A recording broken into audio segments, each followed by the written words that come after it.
இது வரைக்கும் நான் ட்ரையே பண்ணாத ஒரு மெத்தடில் பிரியாணி செஞ்சுருந்தேன். Hyderabad style mutton biryani. 1/2 kilo mutton, 1/2 kilo basmati rice எடுத்திருந்தேன்.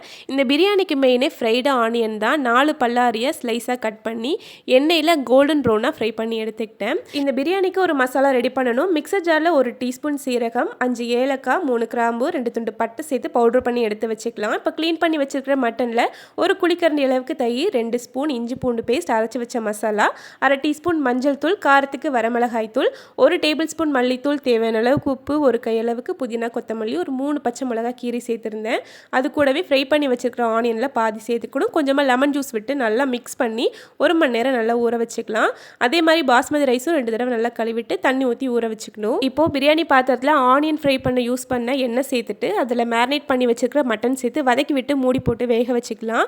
மட்டன்லேருந்து நல்லா தண்ணி விட்டு வரும். இந்த ஸ்டேஜில் மட்டன் வேகிற அளவுக்கு மட்டும் தண்ணி ஊற்றி மூடி போட்டு வேக வச்சுக்கணும். இப்போ ரைஸ் வேக வச்சுக்கலாம். இன்னொரு பாத்திரத்தில் தண்ணி, கரம் மசாலா, ஸ்பைசஸ், கொஞ்சமாக சீரகம், உப்பு, கொத்தமல்லிலாம் போட்டு நல்லா கொதிச்சு வந்ததும் ஊற வச்சிருக்கிற அரிசி சேர்த்து வேக வச்சு எடுத்துக்கலாம். ரொம்ப வெந்துடக்கூடாது, முக்கால்வாசி அளவுக்கு வெந்தால் போதும். இந்த சைடு மட்டனும் நல்லா வெந்துருச்சு.